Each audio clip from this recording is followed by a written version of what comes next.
ओके हाँ ओके ओके ओके रे कह के भातार हम ठोके। ओके ओके हाँ ओके ओके ओके रे कह के भातार हम ठोके।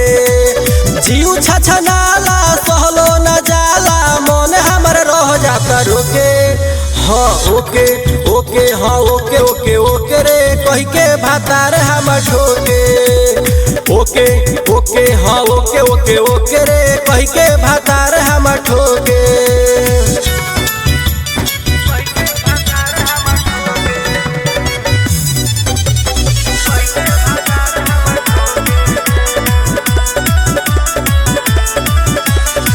रोज रोज रतिया में दारू पी के आवेला का कही सखिया रे बहुत सतावेला।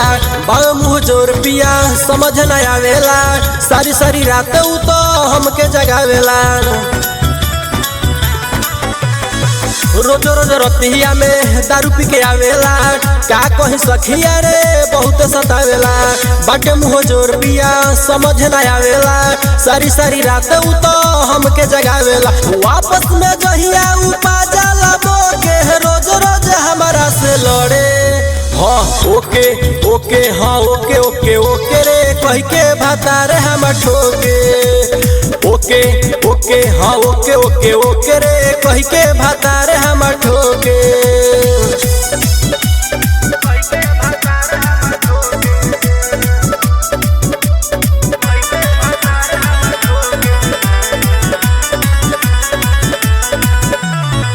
राइटर जीतू के यह बावे लीला काहे पड़ल बाड़ो तू हमरा पीछा। जान जाई भातारा तो हो जाई लीला काहे करत बाड़ो तू शर्मिला।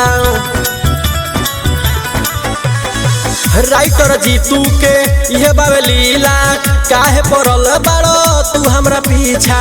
जान जाई भातारा तो होई बड़ी लीला काहे करत बाड़ो तू शर्मिला। राव उपेंद्र सुनीला बतिया मिली ना तोहरा आजादी।